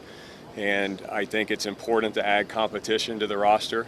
The quarterback position is just one of many that we've been fortunate to add competition. And I think competition is going to bring the best out in this football team. And I certainly think our personnel department, led by Chris Greer, has done a wonderful job of giving us the opportunity as a coaching staff to have a very competitive spring. How much does getting the right quarterback accelerate the whole process of this offense coming together? Yeah, I think that there's a lot of positions on this offense that are very important, and obviously the quarterback position is an important part of it. But there's certainly other positions that are equally as important. They really are, and that's what I think is great about our roster right now. Is I think we have competition. I think we have competition at the quarterback spot. I mean, that's a spot that you really have a good group of guys right now. The veterans, Ryan Fitzpatrick, and I can't say enough about Ryan and what he's done. He's come in our building and he's provided great leadership. He's obviously provided a veteran veteran presence, and he has certainly embraced everything we've asked him to do. He's also embraced the competition at the position, just as all the other quarterbacks have done. I mean, I think that between Jake, Josh, and Ryan, they've really done everything we've asked them to do. They've worked hard, and I think that their goal is to improve every day and try to help this team win. But how much does getting the right quarterback accelerate? I mean, well, I think I think the quarterback's an important part of it, but I don't want to say that that the other positions aren't as important. They are, and there's a lot of positions right now on our roster that have a lot of competition, and certainly the quarterback position, we were fortunate to add a player recently in Josh that adds competition, and I think that, again, anytime you can add competition to the team, that's the goal. How do you go about managing a quarterback competition situation differently than an undisputed incumbent starter? Yeah, I think that whenever you have a competitive situation in any position, what's going to speak for itself is their performance on the field, and they'll basically get what they earn, and that's true of our entire roster. We always tell the players that what your role is going to be based off of what you do on the practice field and how you perform, and that's true of the quarterback position too. I mean, again, this is a very competitive situation, and that we have options at the position. We have 3 guys in the room that are working very hard. We're very pleased with their work ethic. We're very pleased with their overall attitude and what they brought this spring, and we're excited to see them this spring. Can you talk about the trade? Did you meet Josh before camp? And who are probably some coaches or people that you may have spoken to? Yeah, I mean, whenever we have an interest in a player, and obviously we didn't have any contact prior to him being here. So whenever there's a player that we're involved in, it's an evaluation. We try to do our homework and reach out to as many people as we might have mutual contacts with and relationships, and try to be as thorough as we can in the evaluation process. And I mean, again, that's true of any draft pick. That's true of anybody in free agency, just not the Josh Rosen situation. But I think we're all fortunate to have relationships in this league of people that we trust, who we can lean on to provide us information on players throughout the draft process or the free agency process. So I think that's probably, that's helpful in our evaluation. And again, our personnel department's done a great job of being very thorough in everything they've done since we've been here as a coaching staff. Is there anything in particular or a number of factors that you heard from other people that made you feel comfortable with pursuing Josh or having him? Yeah, I think that there's a number of factors, again, involved in the evaluation of every player that we currently have on our roster, especially the ones we just acquired. I mean, it's a process that you have to be thorough, detailed, and that's why, again, we're fortunate to have the personnel department, led by Chris, and they've done a great job of really giving us some players on this roster that it's going to be a very competitive team in a lot of positions.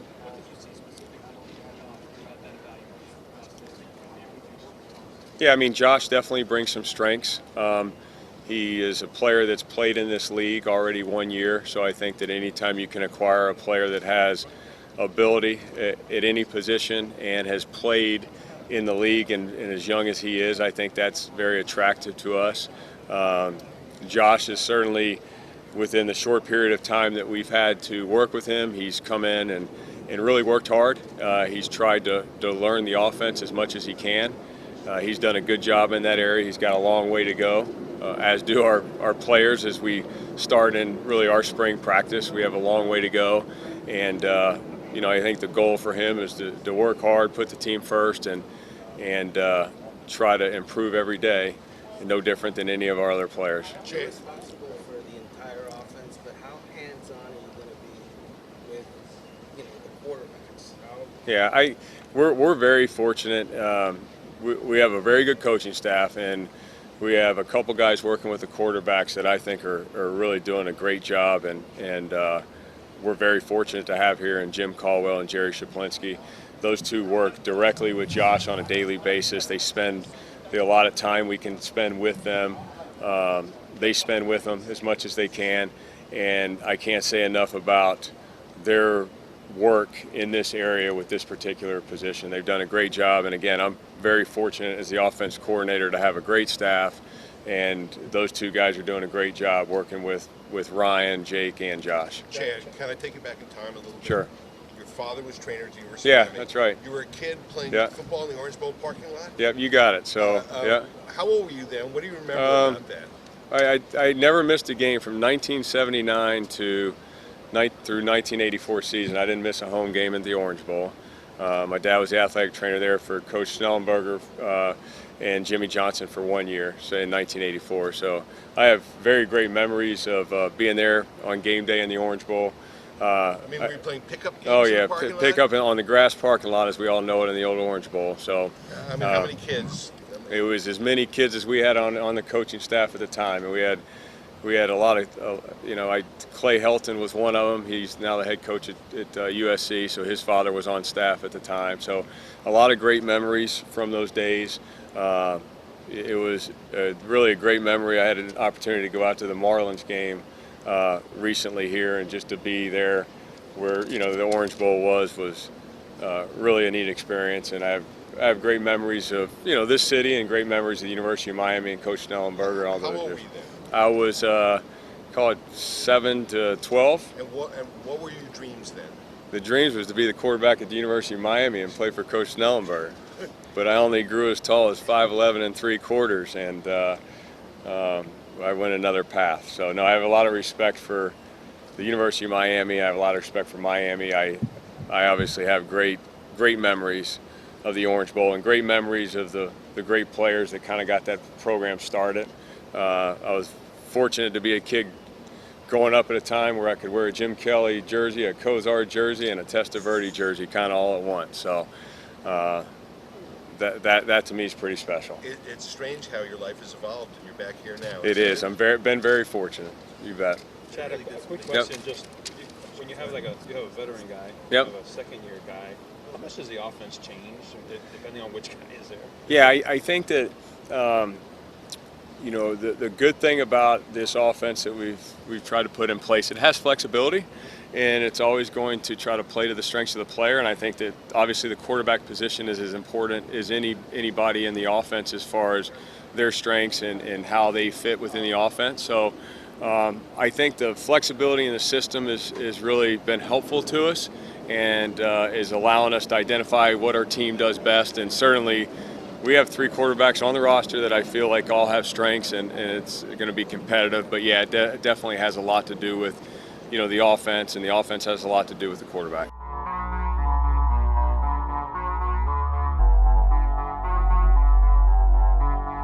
You heard the name called at 13? Excited. Just like any other draft, you're really excited to get an opportunity to work with these guys and, do your best to put them in the right spots to get them, to do well out there on the field, come, for practice, rookie minicamp, OTAs and things of that nature. But, good kid and just looking forward to working with them. And always happy when it's defensive pick, but, but like just definitely looking forward to working with them. Did you have any interaction before the draft or the first time? We do our best to do research on all the guys, so, whether it's, through the game tape talking or on the phones, the draft, the combine, some of the trips and stuff, but we get a good feel of the guys, but I won't get into any specifics per se, but like we get a good feel of the guys by, whether it's me specifically, position coaches, or the scouts. Do you have, obviously he's played just about every position on Clemson's line, which is a hybrid line, which I guess suits you guys well. Do you have a clear definition of what you envision him to be? He was a good college football player, and we're excited about getting him here and teaching him how we want to play football and teaching him how to be a Miami Dolphin. So the clear thing is, I think he's going to do, hopefully he does what we need him to do to help us win games. That's all I can tell you on that. So how that's going to play out, we'll see. Everybody has to earn their spot out there on that field, especially come Sundays. We're going to try to maximize the opportunities in practice, in the classroom to learn, but, whatever spot he's going to have out there on the field is going to be to help us win games, and he's going to have earned it. So that's the best way I can answer that. Is there a trait with Christian that stands out the most that you think will help you guys win games? Just like, we talked about earlier in this process, just before when you guys first met us, selfless guy that's going to put the team first. That's one of the things I'm looking for first. At this level, a lot of good players, a lot of good athletes, a lot of guys that can be physical, a lot of guys that know how to play football. They've been playing it for, somewhere between 8 to 10 years of their life, and they get here.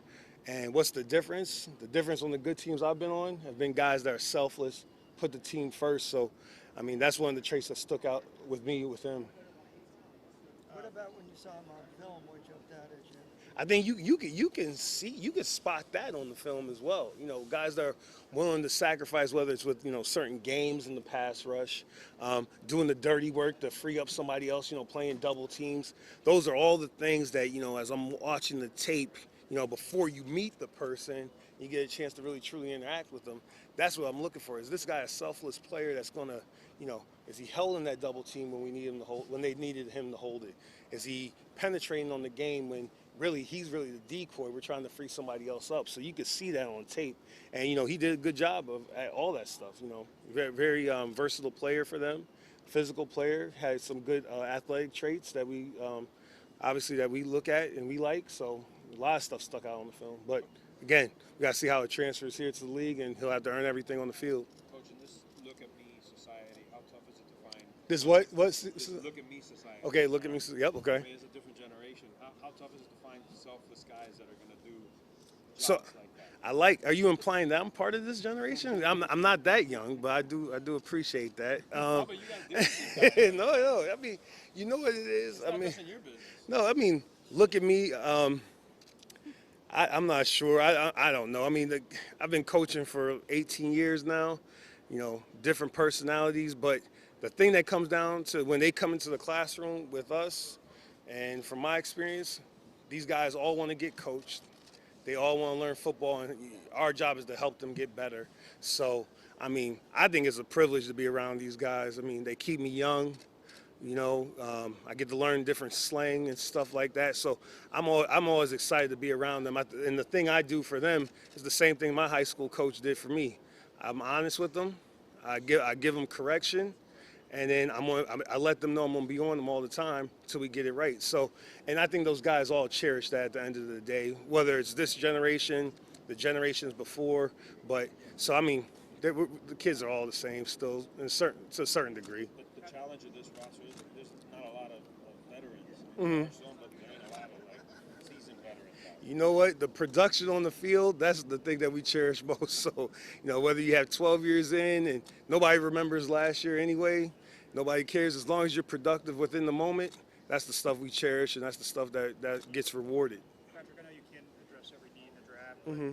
from the outside, we're wondering where the pass rush is. Mm-hmm. Where is the pass rush going to come from? The pass rush is going to come from us game planning it. Just like anything we do on defense, we're going to try to exploit the weaknesses of the offense. And I think, whether it's the pass rush, whether it's the run defense, the pass defense, those are things we'll do collectively, whoever's in that room, whoever we're going, and then we'll decide who we're going to deploy in the different spots to work the pass rush. But the beauty about the pass rush, and I've always said this, is very fluid. Everything is very fluid. And if you kind of get, and as you watch it and you trying to get an understanding of it, you could take advantage of it. You could take advantage of it in different ways, in different shapes, different forms, different people. So it doesn't always have to be the cookie cutter idea people have of a 6'5", 250-pound, whatever, runs a 4.5. That doesn't necessarily mean that's going to automatically guarantee you pass rush success. To me, pass rush success is us game planning it, the players executing it, and us trying our best to affect the quarterback. Doesn't necessarily mean sacks. It means affecting the quarterback, throwing lanes, pressure, being around them, making them uncomfortable. All those things go into an effective pass rush. Some of our best pass rush years I've coached, we didn't have that many sacks, but I know the quarterback did not feel comfortable back there when we played. Do you feel like there's enough here to get that? I always feel there's enough, and I always feel there's enough. I don't know what to tell you. I always feel like that. When me and my son go out there and we're playing at the park, if someone wants to line up 11 against us, I feel we got enough. Let's go. I'm a coach. I feel like we got enough. I feel confident in our coaches to coach those guys to get things done how we want to execute it, and I feel confident in our players understanding the concepts, understanding what we're trying to get done, and getting 11 guys on the same page. So I always feel there's enough. I always feel there's enough. So you feel that Charles Harris is a defensive end in this scheme? Obviously, you're going to utilize him differently, but he can set the edge in your opinion. I never said that, but I feel like Charles Harris, he's a versatile player in our scheme, I believe, and I think that when you watch him, there's a lot of traits that show up, whether it's the speed, whether it's the physicality, that are stuff that we cherish at those positions, whether it's in the edge or off the ball or inside, just different ways we plan on using people. But he has a lot of the traits that we cherish for defensive football players on the field. Coach, there's probably no lack of hunger on this team. Mm-hmm. Guys are probably fighting for everything they got. Do you sense that? How do you sense that? The funny thing about the NFL, whether you're a player, coach, and personnel or whatever, I'm sure for you guys as reporters, because there's only one football league that, and it's 32 teams, and it's only in a certain number of cities. 28 maybe offhand. I don't know, 29, whatever it is. It's very competitive, and nobody cares what happened last year. So I don't know if it's hunger per se, but I hope it's a sense of urgency. And you guys know, wherever you started, I started at Wagner College. Now I'm here, but I could quickly be gone from here if I don't get my job done. Same thing for, a beat reporter for the Miami Dolphins. It's hard to get that job. It's coveted because there's only 32 teams like this. So I don't know if it's hunger, but I hope it's a sense of urgency, because I feel it every day. I love that. I love that about my job. I love the coaches hold me to that standard. Feel a sense of urgency from them. Feel a sense of urgency from my head coach. Feel a sense of urgency from my wife to get this thing done. So I like it. What is it like working for a head coach that in your position most of the time? It's been wonderful. Coach Flores has been a dear friend. I cherish his friendship. I cherish our working relationship. He's always been honest with me. That's all I can tell you. He's always been honest with me. So whether I'm doing stuff good, bad, whatever, he's been honest with me. And he talks about it with the players. In terms of his goal is to make them better versions of themselves. Like, I think he does that with the people around him, and I feel like a better man on and off the football field for having known him. About Van Ginkel, the guy you drafted Mm-hmm. later on, what have you learned about him since he's arrived, and how likely is it that we can see him contributing as a rookie, especially if you want to go with Rick Moore? Well, I think that, Van Ginkel, very successful football player at the college level. Did a lot of things that on tape that we liked. And, what he ends up doing on the field here with the Miami Dolphins, that's all going to be based on what he earns out there on the field. But we're going to give him we're going to put him in the best spots to take advantage of his physical tools, his mental capability, smart guy. So, we haven't really got a chance to see those guys work out or anything yet. Everything starts tomorrow with rookie minicamp, but I'm looking forward to it. I don't know where it's going to lead to, but whatever it is, he's going to earn it. And if he's out there on Sunday, it's because he deserves to. Let me ask you this question. You've got a lot of defensive tackles, no nose. You've got a lot of a couple hybrid linebackers. No real defensive ends proven defensive ends unless you want to consider Jonathan Wood. Where are you going to set the edge? Where are we going to set the edge? Set the edge. There's going to be a bunch of guys that learn to set the edge. There's going to be a ton of guys to set the edge. And you know how it is in the league. The edge comes down to this. You got to get a feel for it. The traditional edge that we grew up knowing, of like, hey, they line up in two tight ends and they're going to run outside. That doesn't happen that often. Now, they might pull outside, so now, okay, that brings a whole nother set of people over there. But setting the edge is really getting a feel for it in terms of being physical at the point, proper angles with our bodies. But we're teaching a bunch of guys to learn how to do that. So, I can't answer the specifics. It could be a safety, it could be a defensive end, it could be an outside linebacker. We got plenty of guys that are learning that spot, learning how to set the edge, and I think we'll be fine as long as we, as long as they put in the work, as long as we keep guiding them in the right direction, I think we'll be fine on that.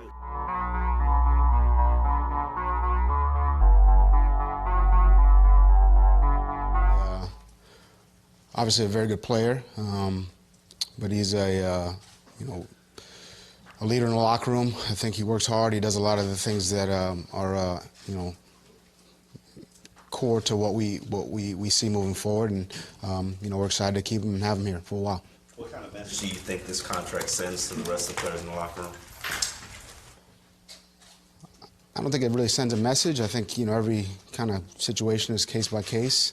I think Xavier's a really good player. I think we got a lot of good players in our locker room. I think they're all really working hard and doing all the things that we ask them to do. From a conditioning standpoint, from a learning the playbook standpoint, from a fundamental standpoint. So I think we're moving in the right direction.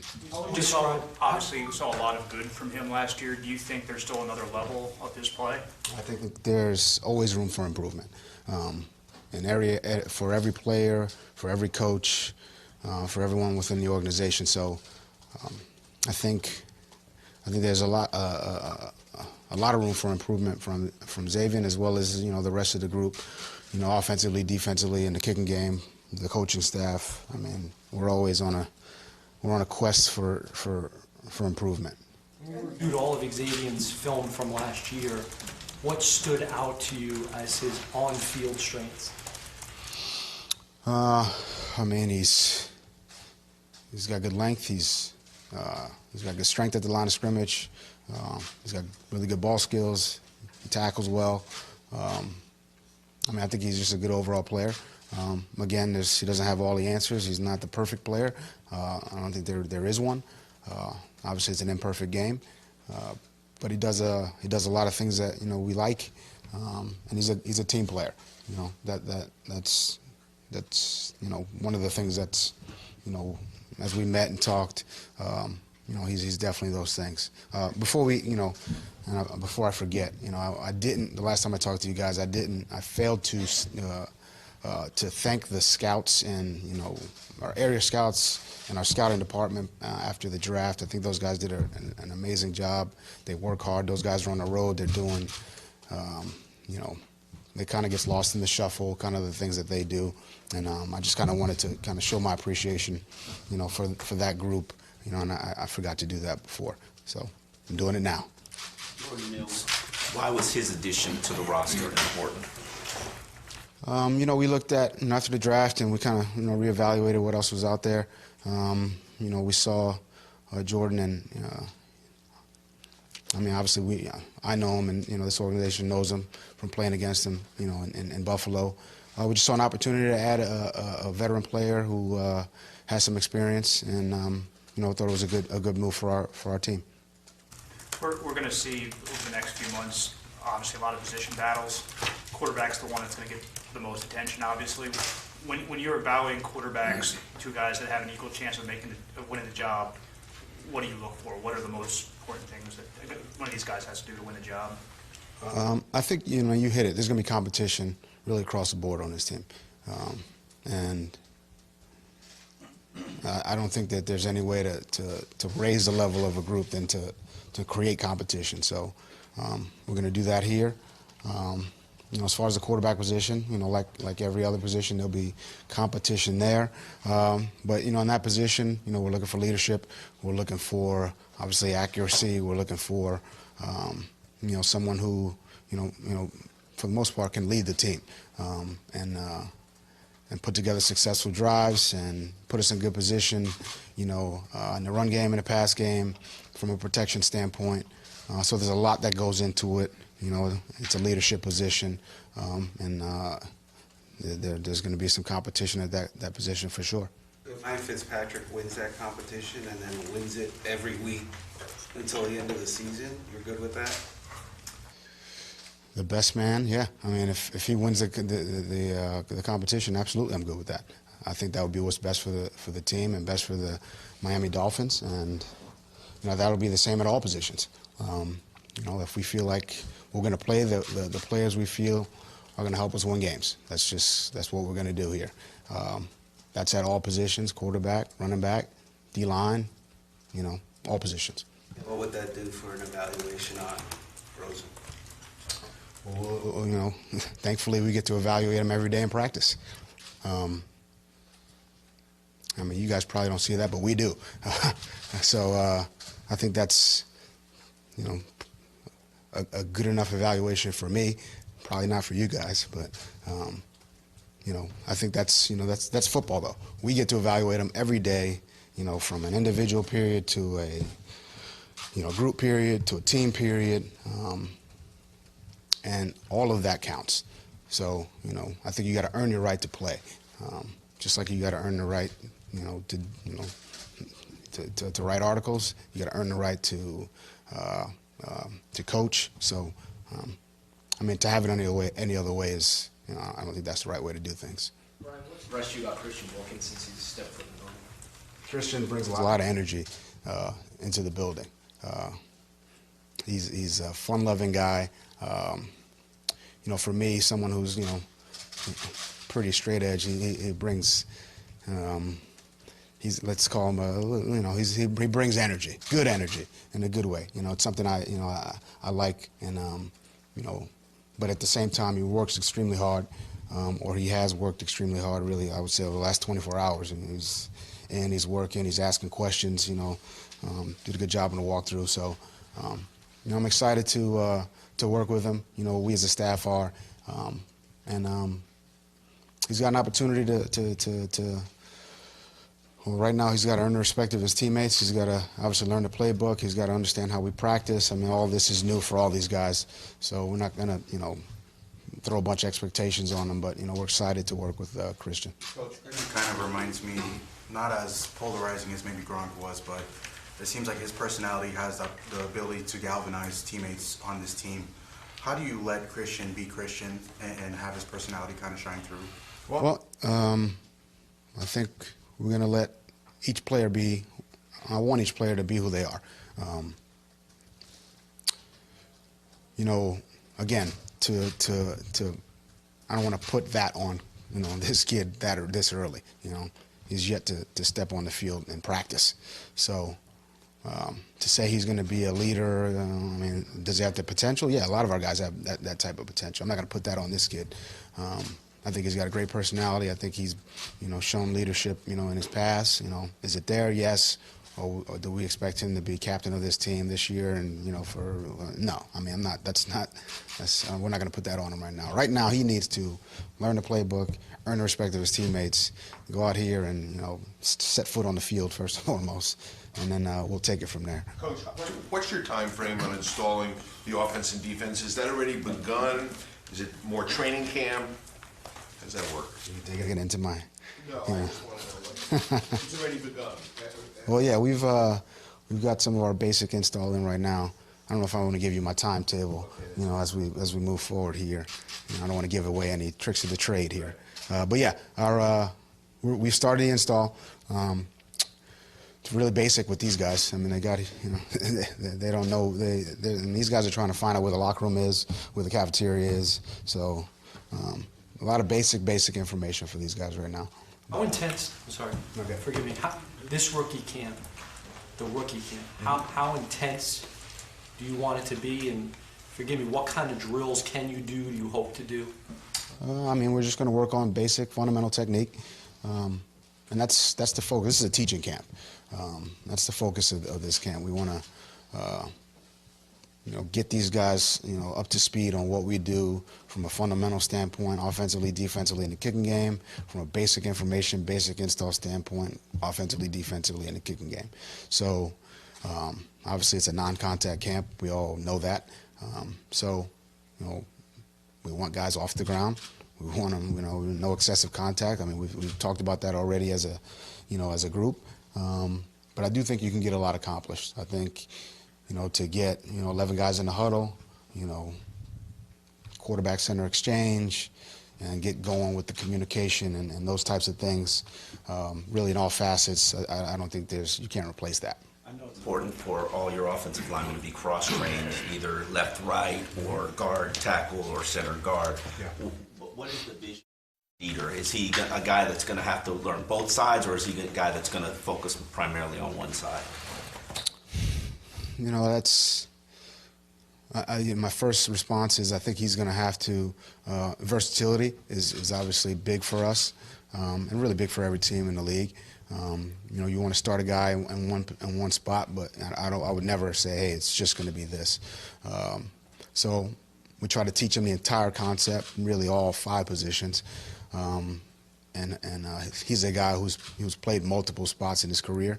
You know, we're excited to work with him, but really, you know, at the end of the day, we're going to try to put our best 5 guys out there, and wherever he fits, if he's part of that 5, big if, you know, he's got a long way to go. Again, he's got to set foot on the field first. You know, if he's part of that, then we're just going to, we'll see where the 5 fit. You know, that's kind of how I look at it from that standpoint. How do we get the best 5 guys, and where do those fit as far as how we get the most production out of that group? So it could be left guard, right tackle. I mean, I can't tell you. This organization has done a good job the last 7 or 8 years of drafting running backs from Lamar Miller, Jay Ajayi, Kenyon Drake, Kalen Ballage, Mike Gillisley, even found Damian Williams undrafted. Are there organizations that are just good at finding a particular position? Well, you know, like I said earlier, we've got a really good scouting staff, and those guys do a really good job. You know, they're on the road for, I don't know, 100 days a year. They're getting, you know, from evaluations to background information to, you know, these guys work really hard. They do a good job, and they're really thorough, I would say, really at all positions. You know, yeah, you're right. You know, we've done a good job, you know, at the running back position. You know, hopefully we continue to do so, and we've got good backs, and we're excited about the ones we have right now. Is there a reason that I mean, is it identifying them? Is it developing them? Why is this organization, do you think? I think it's all those things. It's identifying, but to me, it's always about developing guys for sure. Eric does a great job with the running backs here, and I think that's a big part of it as well. So there's some continuity as far as that's concerned, and these guys they've grown under him, and hopefully they continue to do that. Brian, your understanding of Josh coming in, considering he's been through so many different systems, has he had a good initial grasp of what you all are trying to do offensively?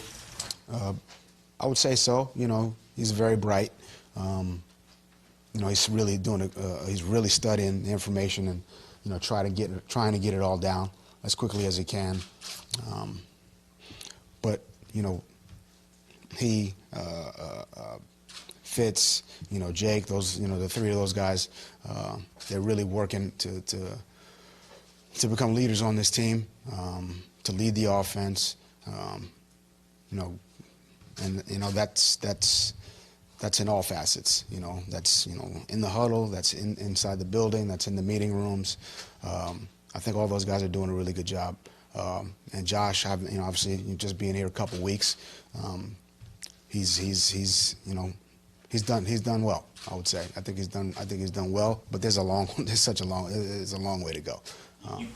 You guys have talked a lot about liking a lot of the Charles Harris's traits, but didn't necessarily mention him as a defensive end, sort of like a hybrid type player. Where's your comfort level with this team and the roster at defensive end right now? I feel good about our end position. I think Charles specifically, he's a young player. He's got a lot of ability.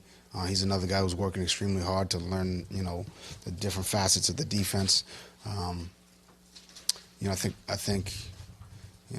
Tank's come in and done a good job. Woot's come in and done a good job. I mean, I think we've got a lot of edge players, I would say, end of the line players who are working, who I'm excited to work with, I would say. You and your staff have done a good job in the past of developing UDFAs. Do you use some of those success stories to this current crop, and how do you kind of see that process and them trying to earn a job? Well, I think across the league you see undrafted free agents make it, and I think they do that. Obviously they all have. I'd like to think they all have a little chip on their shoulder. I like to think everyone's got a chip on their shoulder. I think those guys specifically do. I think having been around a few myself, I think they're all tough. They're all compete on a day-to-day basis. There's no complacency with those guys because there can't be any. They know their margin for error is slim. I wish everyone felt that way, but that's just not the case for whatever reason. But their margin for they feel that way. And there's that big chip, and you need a chip on your shoulder to play in this league, really at all positions, to coach in this league as well. So I like that mentality. I think that, and I said this to the team, I don't care what round you were picked in, undrafted, drafted, try out. If you can help this team win, then you're going to have a chance to do that. So I think there's a mentality there that goes with and from their standpoint, they may feel undervalued. When facing an offense that utilizes a fullback, you guys obviously drafted one. Mm-hmm. What, in your experience, can be a challenge that formation poses? I think, with the way offenses, have trended, I would say, in the last 10 years, really away from the fullback into more spread. There are not a lot of teams know how to defend, two-back run game. It all moves in circles, right? So I think for us, I think the having the ability to do that, may be an advantage. It may not be an advantage. I don't know. But we like Chandler. He's I think what I specifically like about him was his energy. His play on the field, obviously, his toughness. his intelligence, but really his toughness, his grit. That was, to me, that's, he kind of embodied a lot of things that I love about the game. So, yeah, I mean, we're going to have a fullback one way or another, and, we're going to be a tough physical team. Final question. How do you handle players who may want to know the why of things versus guys who are comfortable just doing what they're told, so to speak? Well, I want my players to want to know the why. I think in order to get, a player to really believe in what he's doing, he should know why. And I think that's coaching. And if players don't ask why, they should be asking why. Because I want my players to believe in what they're doing. So, yeah, I mean, do we want them to do what we ask them to do? Yes. Should they ask why they're doing it so they can believe in it a little bit more? I think so. So I've always kind of challenged my players to ask why. And I challenge my coaches to be able to give them an answer as to why. And that way the whole thing works a little bit better, in my opinion. So. All right, guys, so you've reached the end of my video. You've reached the end of the interviews, and I hope you guys enjoy my video. If you do, make sure you hit the subscribe button, make sure you hit the like button, make sure you hit the bell if you want to get the alerts. Leave your questions, comments, and concerns down in the comment section, and as always, make sure you follow me on Twitter @Dillon Tartaro. And with that, I am out. I'll see y'all soon. Fins up.